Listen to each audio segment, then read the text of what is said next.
Lebanon, the Switzerland of the East, a land synonymous with natural beauty and a fragile peace. Yet, it was within the heart of this very nation, in its vibrant capital, Beirut, that a story of profound darkness began to unfold. The date was April 16th, 2011. A crime was committed, one that, on the surface, appeared entirely unremarkable. The motive seemed clear, the tragedy familiar, a narrative repeated countless times across different countries and contexts. But the chilling peculiarity began when that exact same crime repeated itself. Not once, but over 10 times. The horrific method was identical. The victim demographic was the same in every instance. Stranger still, all the crimes were confined to one small geographical area. It was as if the killer was following a script, a terror plot that extended far beyond Lebanon's borders. The immediate, logical conclusion was that a serial killer was at large. But as the investigation deepened, the truth that began to surface pointed to something far more sinister. Today, I'll tell you the story that baffled detectives, tormented the press, and stalled the Lebanese judiciary for months. Throughout the entire ordeal, one question echoed louder than any other. What was the motive?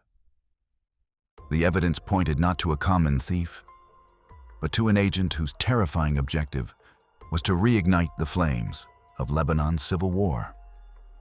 And that chilling reality began on April 16th, 2011. The setting was the Burj Hammoud district of Beirut. Raja, a Syrian taxi driver, was flagged down by a passenger requesting a ride to the distant town of B'Shamoun, about 28 kilometers away. Raja initially refused, protesting the trip was simply too far out of his way. But the passenger made an offer Raja couldn't refuse: a $50 fare. To put that in perspective, this was roughly 5 times the standard rate, the equivalent of a full day's earnings. Naturally, Raja accepted without hesitation and set off. During the journey, they reached a point where a minor, isolated road branched off into a mountainous area. The passenger suddenly insisted Raja take this detour to cut the distance. Raja objected it would take them completely off course, but the passenger was insistent. Against his better judgment, Raja turned onto the secluded road. A short while later, the passenger demanded Raja stop immediately, claiming he urgently needed to pull over. The driver complied. Within seconds, the passenger emerged, not to relieve himself, but to press a pistol to the back of the driver's head, just below the ear. He fired instantly. Raja was killed. The killer opened the door, dragged the body to the side of the road, and sped away in the stolen taxi. The very next day, around 11 in the morning, residents discovered the body and notified police. They were able to identify the deceased. Hours after that initial discovery, Raja's taxi was located 50 kilometers away from where his body had been dumped. I emphasize these details because they show nothing about this was random. The killer initiated the ride in central Beirut, committed the murder in the south, and then abandoned the car along the coastal highway in the north. Furthermore, absolutely everything of value was stolen from the vehicle: the money, the stereo, even the rearview mirror. Anything easily taken was gone. Given these facts, the motive seemed clear and straightforward: theft. This type of incident, a driver killed for their vehicle and contents, is a common, tragic crime, repeated countless times worldwide. For this reason, the police treated Raja's death as routine. They launched a standard investigation, but they operated entirely within the framework of a common criminal act. They simply did not entertain the possibility of deeper, darker motives. But the disturbing strangeness began just 1 week later. A second murder occurred, an exact mirror image of the first. The victim, this time, was an unidentified man. It wasn't even clear if he was a professional taxi driver or just an ordinary civilian, a distinction that will become critically important later. Crucially, the similarities were undeniable. Both victims were killed by a single gunshot, precisely behind the ear. Forensic analysis quickly confirmed that the 7.5mm bullets were fired from the same type of pistol in both cases. But there was a deeper oddity to the second victim. He carried absolutely no official identification, and, unlike the first robbery, his pocket still contained cash. The situation had suddenly shifted. Why was he killed in the same signature manner, yet nothing of value was taken from his person?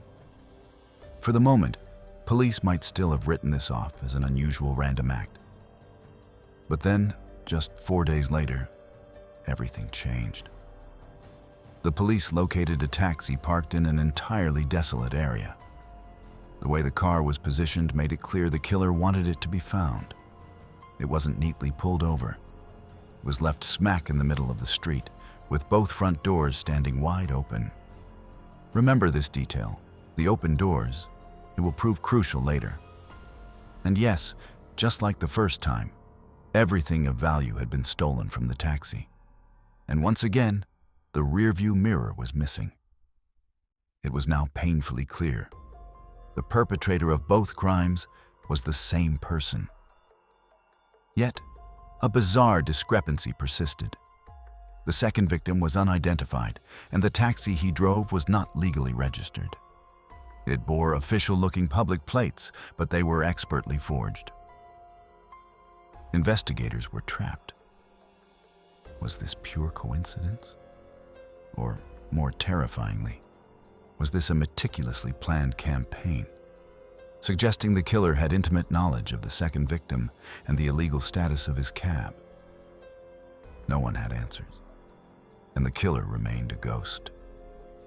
The police had no solid leads to identify the perpetrator, but a preliminary profile was finally starting to emerge. Then, just 1 month later, the third murder occurred, and it would prove to be the most significant of all the crimes committed. What transpired was eerily familiar. A taxi driver picked up a passenger in Burj Hammoud, bound for a destination 20 kilometers away. Once on the road, the passenger requested the familiar stop, claiming he needed to relieve himself. And as before, he emerged, circled the car, and pressed the 7.5mm pistol to the driver's head, just behind the ear. However, this time, there was a critical difference. The driver was armed with a knife. A ferocious struggle erupted between the two men. The driver managed to wound his attacker, causing the killer's blood to profusely stain the car's interior. The other astonishing deviation was that, despite taking a bullet to the head, the driver didn't die. The criminal, believing the victim was dead, dumped the body and drove away, as if nothing had happened. Fortunately, within the hour, passers-by discovered the wounded man bleeding on the ground. He was rushed immediately to the intensive care unit. The driver survived the attack, but his severe injuries left him in a deep coma. As it stands, there have now been 3 attacks. 2 victims are dead, and 1 is tenuously clinging to life. His fate was now absolutely critical. If he survives, any information he can provide will be vital to identifying the killer. Should he tragically succumb to his wounds, the entire case will likely descend back into obscurity without a single new lead. Crucially, 2 days later, the police located the vehicle belonging to the man in the ICU. They hadn't initially connected the abandoned car to the victim because when people found him on the road, he carried no documents or identification.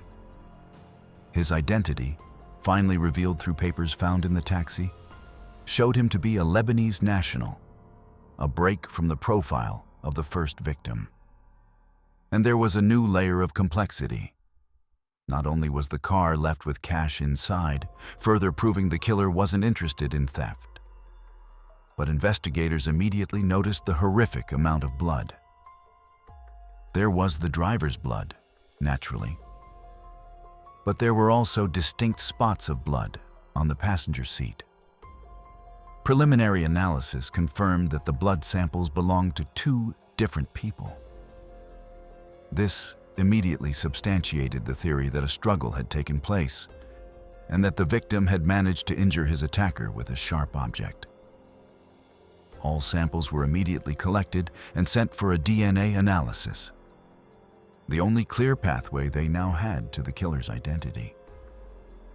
Here is something vital to understand. The year was 2011. At that time, DNA analysis was not the widespread, routine forensic tool it is today in criminal investigations. Standard protocol for booking criminals involved taking photographs, fingerprints, and official data. And that was it. There was little emphasis on collecting and storing DNA from every offender. Consequently, the investigative team lacked a comprehensive database of criminal genetic profiles. Had such a database existed, they could have simply entered the newfound DNA evidence, matched it to an existing profile, and identified the killer, assuming he had a previous record. But this wasn't an option. They were limited to securing and preserving the blood sample while developing a psychological and technical profile of the killer. Based on the consistent methods, they concluded he was highly proficient and militarily trained in the use of a firearm. This professionalism was evidenced by his ability to replicate the exact, precise method of killing time and again in the same geographical area, with the same weapon, and always operating under the cover of night. Most chillingly, his operation was successful in every instance with only a single bullet. There was usually no struggle, no hesitation, and no second attempt. One shot, and the matter was concluded. This level of professional execution could only mean one thing. The killer was no ordinary criminal. He was either a soldier, an intelligence agent, or a highly trained assassin. Equally unsettling was his chilling composure and effortless control over the entire situation. His terrifying proficiency was evident in the way he managed the crime scenes with cold intelligence and serenity. Investigators noted that in the first two cars, the killer had meticulously wiped away all fingerprints and evidence from every surface, including the victim's personal belongings. He left absolutely nothing that could lead to his identity. In fact, detectives later observed that the killer had even carefully wiped the upholstery of the first and second taxis with alcohol, a clear precaution against any trace evidence. This revealed a subject who was extremely cautious, accustomed to these types of operations, and possessed an unnerving ability to lure and observe the victim from within the car, without the driver ever sensing danger or suspicion. With all the calm in the world, he would then execute them from behind. His method succeeded all 3 times. Each time, after the murder, he would drive the car from the crime scene, deliberately abandon it elsewhere, and then quietly return home, as if the day had been entirely ordinary. This was not the work of an amateur. Investigators concluded that this person was completely accustomed to this level of violence and possessed an extraordinary, chilling ability to control his emotions and composure in the most extreme, high-stakes situations. One might immediately ask, how could such a meticulous person forget to wipe his own blood from the car after being wounded? The investigators' hypothesis was that his injury was not minor. It was serious enough to force him to abandon his routine and seek immediate medical attention. This conclusion was supported by 2 key facts. First, In this particular crime, nothing at all was stolen from the car. This meant the killer was completely off balance, focused entirely on his own critical condition rather than his routine. Second, the car was found abandoned much closer to the crime scene than in the previous attacks. It suggested the killer dumped the vehicle and fled immediately to save himself. The third crime galvanized the authorities. A special task force was immediately assembled, singularly focused on tracking down this killer.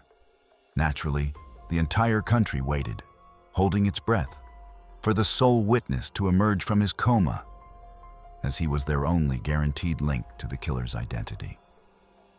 But the murderer did not wait. Just 3 weeks later, the fourth crime took place. The victim was another taxi driver, this time of Iranian origin, named Ahmed Fateh.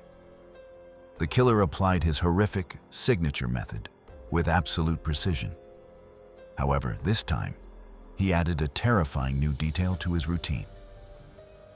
The police didn't have to search for the vehicle.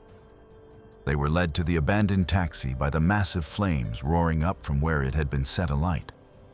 After completing the murder, the killer drove the taxi to a separate location and set it ablaze. This act confirmed, beyond any doubt, that his primary goal was to destroy any traces of evidence. A costly and desperate lesson he clearly learned after his slip-up in the third crime. At this point, the police were absolutely certain they were dealing with a highly trained professional. He also possessed an extraordinarily bizarre sense of self-confidence. He executed this fourth murder just 3 weeks after the third, fully aware that the victim was still alive and that the police were closing in, desperate for any information to identify him. Yet, despite the immense pressure, the murderer shocked everyone by committing the fourth crime. He showed zero concern and even incinerated the car. This meant one of two things. He was either actively challenging the investigators and the police force, or he was desperate to destroy evidence. In either scenario, this individual was clearly a professional and certainly not an ordinary criminal. What you must understand is that by this time, the streets of Beirut were absolutely saturated with police, intelligence, and security forces. The city was riddled with checkpoints. In a desperate, high-stakes attempt to lure and capture the murderer, intelligence agents shed their official vehicles and went deep undercover. They began working the night shifts as ordinary taxi drivers, hoping against hope that the killer, in his insane confidence, would flag down one of them, allowing them to finally close the trap. Imagine the entire intelligence apparatus reduced to driving cabs, praying for a confrontation. Following the fourth crime, new and strange hypotheses began to surface. The primary theory was that the killer lived in the Burj Hamid area. This conclusion was reached after questioning acquaintances of all the victims. As anyone familiar with the profession knows, and many taxi drivers currently listening to this story would attest, most drivers prefer to operate within a specific, defined geographic square. They might know the area intimately, wish to avoid traffic, have regular clients, or simply prefer not to risk venturing into unfamiliar, distant neighborhoods. This insight led investigators to question the victim's colleagues about where each driver focused his work. They immediately noticed a vital link. All 4 victims spent considerable time and initiated many of their fares from the Burj Hamid district. The police immediately imposed a stringent security cordon around Burj Hamid and 3 adjacent neighborhoods. The undercover intelligence agents, the taxi drivers, intensified their presence in this area, operating under the strong belief that the murderer either lived there or was starting all his operations from this familiar neighborhood. The police and the press were operating with 2 main analyses. The first held that the perpetrator was a serial killer with an obsessive compulsion to murder this specific demographic of people. This hypothesis stemmed from the strong global pattern.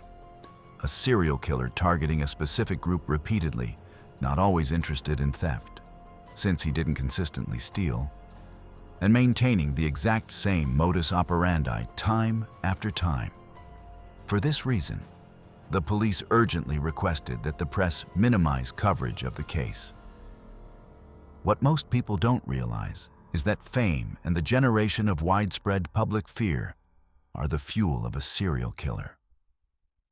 The more the murderer feels he is the center of attention, occupying the minds of the people, the police, and the investigators, the more motivated he will be to continue and commit further, more audacious crimes. The second analysis the investigators arrived at, and one which gained considerable traction, was far more sinister: that the killer was a funded agent executing an external agenda. Why did they believe this? This period coincided with the start of the Syrian crisis, which resulted in a massive influx of Syrian refugees into Lebanon. Lebanese society was deeply polarized between those who welcomed the displacement and those who vehemently opposed it. The theory went that the killer was a highly trained operative committing targeted crimes in specific areas. Do you recall how I asked you to remember the locations? The killer would start in one area, dump the body in a second, and abandon the car in a third. In all 4 cases, the operation started in the city center, the body was left in the south, and the car was abandoned in the north. Crucially, each of these geographical regions was predominantly inhabited by a different segment of Lebanese society. By deliberately distributing the crime across these zones, the agent was, in effect, sowing discord and trying to reignite the religious and political tensions that lead to civil war. The intelligence services fought this theory vehemently, both because of the catastrophic real-world consequences such a rumor could cause, and because the victims had different nationalities: one Syrian, one Iranian, and one Lebanese. Was this merely a coincidence? Or was the killer deliberately selecting victims to maximize sectarian outrage? Nothing was clear, and the true motive behind the crimes remained a mystery. Under immense pressure, the Lebanese Interior Minister issued a directive. The case must be closed within weeks, and it was during this highly charged period that a miracle occurred. The sole surviving witness finally awoke from his coma and delivered a truth that stunned the investigators and the public alike. The shock was this: the mastermind behind all the crimes, the one who had dominated the headlines and consumed the intelligence services, was not one person, but 2. He described them. One had long black hair and the other short brown hair. Both appeared to be in their 40s, and their accents clearly identified them as Lebanese nationals. This revelation completely destabilized the entire investigation. How could the detectives not have considered the possibility of an accomplice? And furthermore, their ages, over 40, didn't fit the expected profile of such meticulously disciplined killers. Investigators then arrived at a final, unexpected hypothesis. All this time, the intelligence agents working undercover as taxi drivers had been focused on younger suspects. It was highly likely that the 2 criminals had indeed taken a ride with an undercover agent. But, thanks to their acute intelligence and their ability to quickly size up a victim, they likely sensed that something was amiss, that the situation wasn't normal.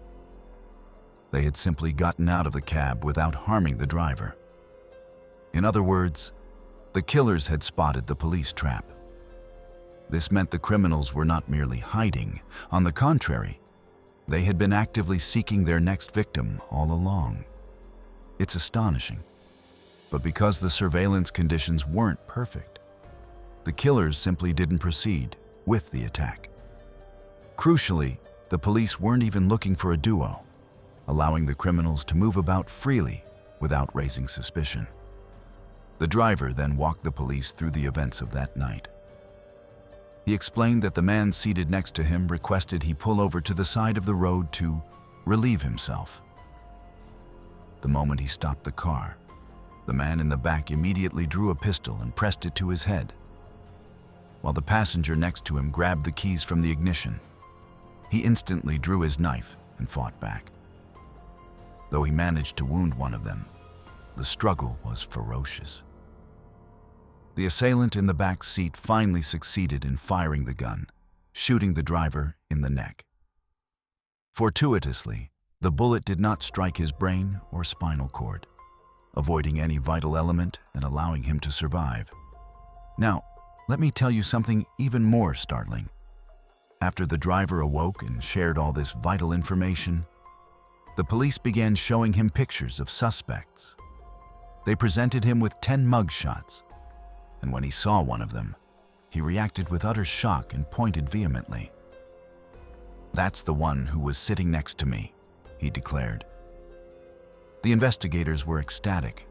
They thought the case was solved. But the celebration was premature. The suspect's DNA sample did not match the blood found in the car. Worse still, 2 days later, a 5th murder occurred.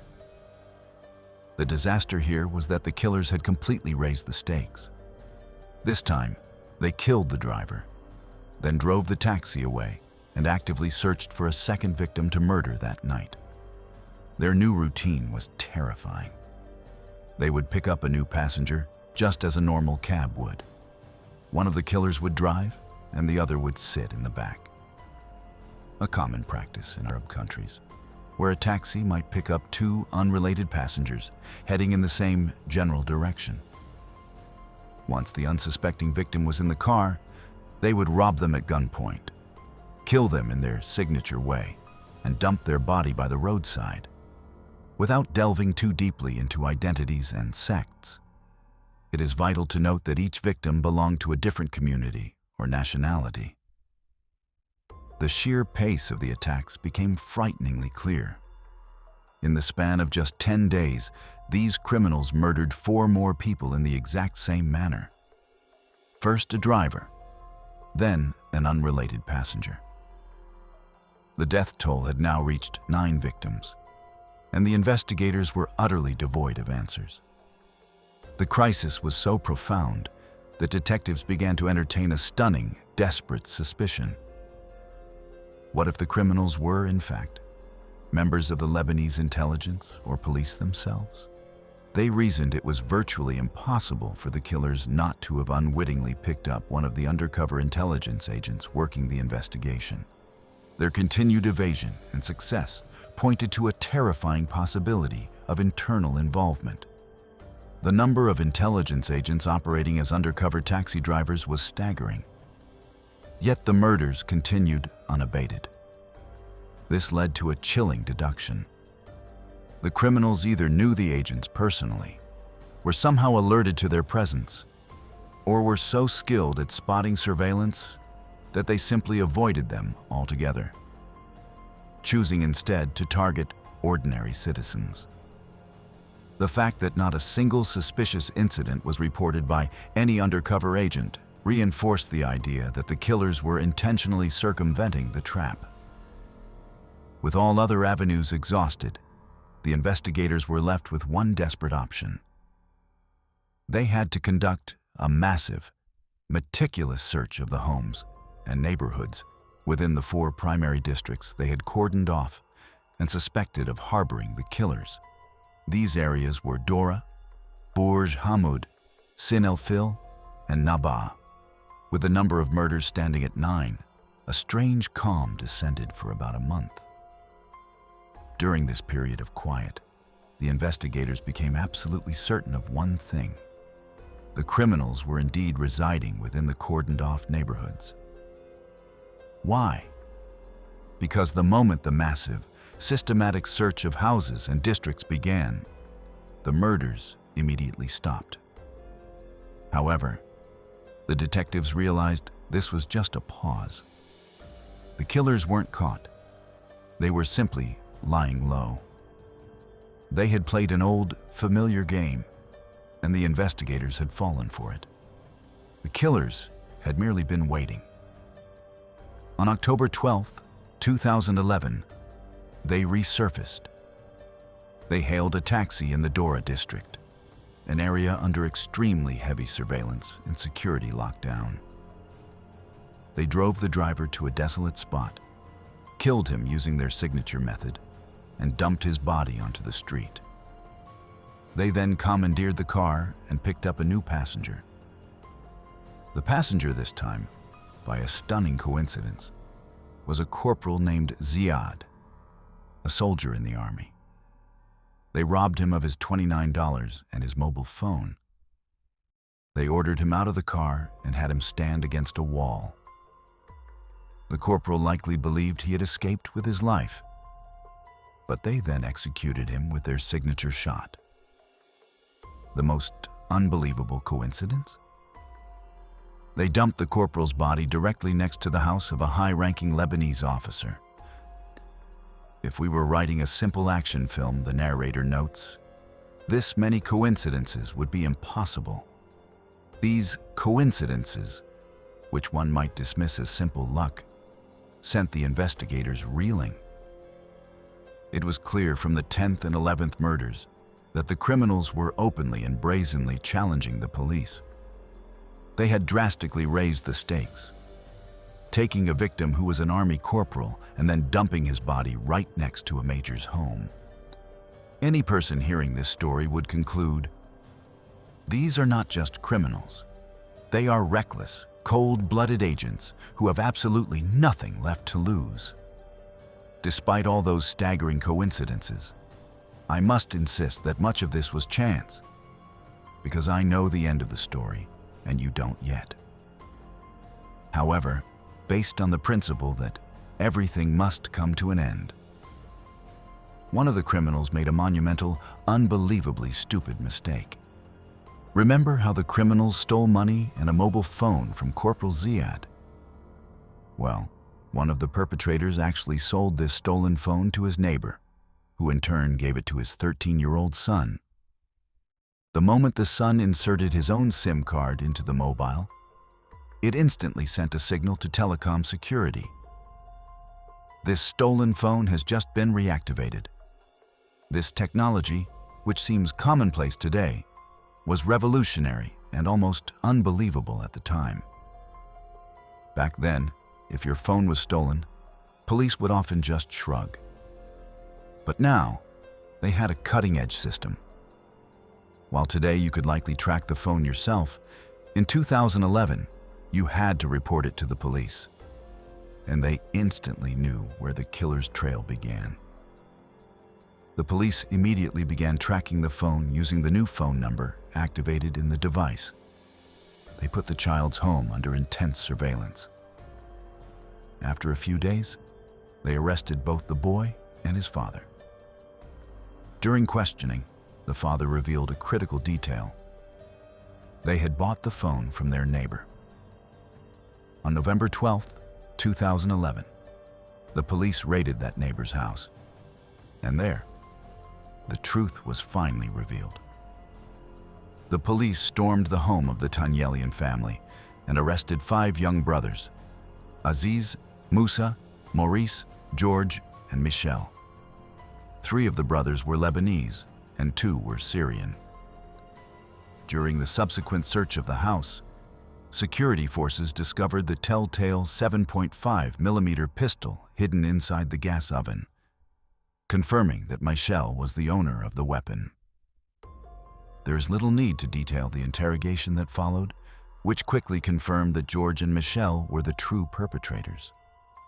Amusingly, George and Michel initially denied everything, claiming the accusations were baseless. However, after a brief session of questioning, perhaps, as the saying goes, on the metaphorical 7th floor underground, they confessed to everything. The evidence was undeniable even before their confessions. The 7.5mm pistol found in the oven matched the exact caliber used in all the murders. Furthermore, The DNA analysis from the blood found in the third victim's taxi was a perfect match to George's genetic profile. Finally, their descriptions perfectly aligned with the sole survivor's testimony. You can gauge the level of public intensity when I tell you that the Interior Minister himself later confessed that he remained inside the ministry building all day until the DNA results were personally confirmed by him. The ultimate twist in this saga is that all the rigorous investigations, the deep analyses, and the complex political hypotheses were built on a house of cards. They were all based on a series of elaborate coincidences. It turned out that George and Michelle were simply thieves who needed money. That was it. When they committed a second crime just a week after the first, they weren't challenging the police. They simply needed more cash. As for their unsettling expertise in murder and managing a crime scene, the brothers were not new to this life. They were veteran thieves and hired assassins with a violent past. They had a murder conviction dating back 10 years and had served 7.5 years in the notorious Roumieh prison.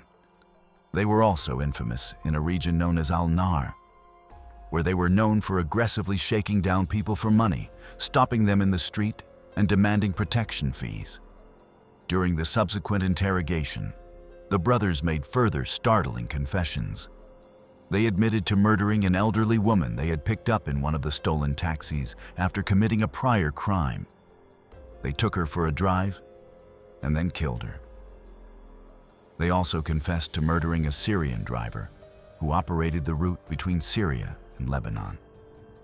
They had given him stolen gold to sell across the border, but he had cheated them, returning with counterfeit US dollars. They tracked him down, pursued him, and executed him. It is said that during their interrogation, each brother confessed to murdering over 30 people individually, meaning each one was a walking city of crime. However, since the law is ultimately ruled by evidence and proof, the brothers immediately retracted all those confessions in their very first court hearing, claiming that their admissions were obtained under duress and torture. Tragically, the legal process in their case continues to this day. They remain incarcerated in Roumieh prison. While no final judicial ruling has been issued, it is widely expected that when the verdict is finally handed down, it will undoubtedly be either the death penalty or life imprisonment. And here, in this decisive, pivotal moment, the bloody curtain descends upon our story for today. But wait, has the matter truly reached its end? The question that shakes the foundations of truth poses itself with brutal sharpness. Are George and Michelle the monsters who executed these dark crimes? Or are they merely two desperate scapegoats? Does their plea of innocence crumble beneath the heavy weight of the witness's perfect description and the undeniable biological fingerprint of DNA analysis? Or does their final whisper rise as a desolate cry in the wilderness, confirming that a malicious phantom is weaving a wicked conspiracy, an accomplice determined to fit them with this entire atrocious crime from start to finish? Ladies and gentlemen, the truth dangles like a fine thread over an abyss. What is your verdict? If you've made it to the end of this story, thank you for watching. Don't forget to subscribe, like, and share this video with friends who love great stories. And of course, let me know your thoughts in the comments below. I always enjoy reading them.